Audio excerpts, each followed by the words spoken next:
Assalamualaikum warahmatullahi wabarakatuh. Perkenalkan kami dari kelompok 8 akan mempresentasikan hasil analisis regresi linear berganda dengan judul pengaruh tingkat kelahiran dan kematian berdasarkan SP 2010 terhadap tingkat kepadatan penduduk tahun 2010. Baiklah, di sini ada tinjauan pustaka. Yang pertama ada kelahiran. Kelahiran itu sendiri adalah hasil reproduksi yang nyata dari seseorang wanita atau sekelompok wanita.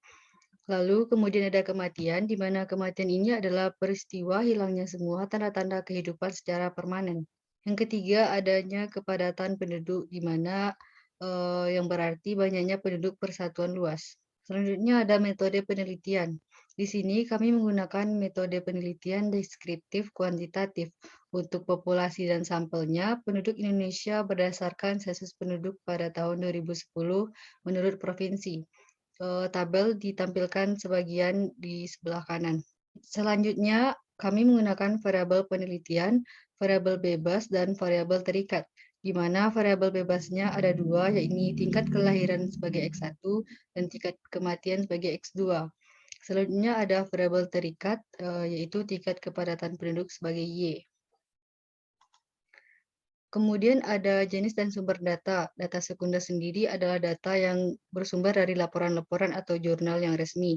Kemudian di sini kita menggunakan data sekunder, data sensus penduduk pada tahun 2010 yang dilaksanakan di seluruh wilayah Indonesia, meliputi 33 provinsi, 497 kabupaten atau kota, 6.651 kecamatan, dan 77.126 desa atau kelurahan. Dan teknik pengambilan datanya, teknik pengumpulan data yang digunakan dalam penelitian ini adalah studi pustaka. Selanjutnya, yaitu hasil pembahasan pada analisis regresi linear berganda pada bagian statistik deskriptif. Pada tabel statistik deskriptif ini, kita dapat melihat rata-rata dan standar deviasi dari kepadatan penduduk, angka kelahiran, dan kematian. Selanjutnya, pada analisis korelasi, dapat dilihat pada tabel hubungan korelasi kepadatan penduduk dengan angka kelahiran, kepadatan penduduk dengan kematian, dan angka kelahiran dengan kematian. Ketiganya p-value menunjukkan kurang dari 0,05, maka H0 ditolak. Selanjutnya, tabel model summary dapat dilihat bahwa standar error of estimate yaitu 2.343,139 jiwa per kilometer kuadrat, karena standar error of estimate-nya lebih kecil dari standar deviasi kepadatan penduduk, maka model regresi lebih bagus dalam bertindak sebagai prediktor kepadatan penduduk daripada rata-rata kepadatan penduduk itu sendiri.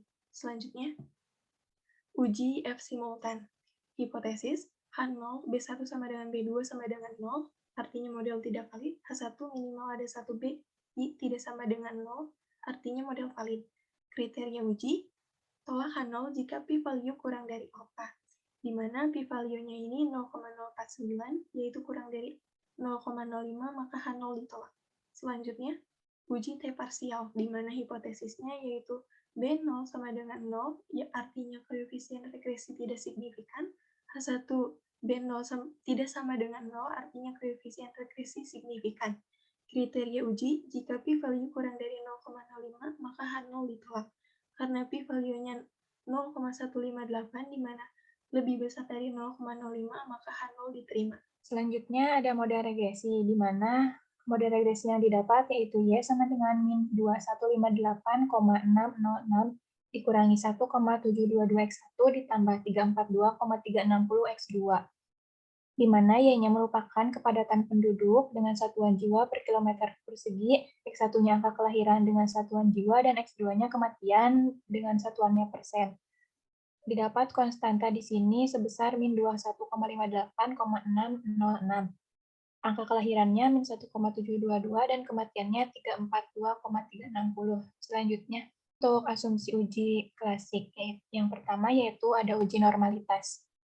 Uji normalitas ini yaitu pemeriksaan asumsi normalitas secara grafis, dapat dilihat melalui plot berikut. yaitu peluang normal dari sisaan yang dibakukan atau normal probability plot. Berdasarkan plot di atas, dapat dilihat bahwa titik-titik plot data sisaan tersebar jauh dari sekitar garis lurus. Maka persyaratan normalitas tidak terpenuhi. Untuk lebih meyakinkannya, kita melakukan pengujian statistik secara formal. Selanjutnya, yaitu melalui uji normalitas dengan hipotesisnya, sisaan data berdistribusi normal dan untuk H0 dan H1-nya sisaan tidak berdistribusi normal dengan taraf nyata 5% dan didapat kesimpulan dengan data yang ada menggunakan taraf nyata 5% maka H0 ditolak. Artinya data tidak mengikuti populasi berdistribusi normal. Selanjutnya, uji homoskedastisitas, di mana pada scatter plot di atas antara regression standardized predicted value dan regression standardized residual diketahui bahwa pencaran plot tidak menunjukkan suatu pola tertentu. Hal ini menjadi indikasi bahwa varians dalam sisaan bersifat homogen dan asumsi homoskedastisitas terpenuhi. Selanjutnya, ada uji rank korelasi Spearman untuk X1, di mana di sini H0-nya yaitu varians 1 sama dengan varians 2, varians 1 tidak sama dengan varians 2, dengan taraf nyatanya 5%. Di sini menggunakan statistik uji Spearman, didapat kesimpulan dengan menggunakan taraf nyata 5%, maka H0 diterima. Artinya tidak terdapat heteroskedastisitas atau variansnya homogen. Yang selanjutnya, uji rank korelasi Spearman X2. Di sini hipotesisnya H0 tidak ada heterokedastisitas atau varians homogen, H1-nya varians tidak homogen. Taraf nyata 5%, dengan keputusan 0,068 lebih besar dari 0,05, maka H0 diterima, yang artinya tidak terdapat heterokedastisitas atau varians homogen. Selanjutnya, ada uji autokorelasi. Pada plot ini dapat diketahui bahwa sisanya random karena data meningkat dengan positif, maka terdapat autokorelasi positif atau positif antara sisaan.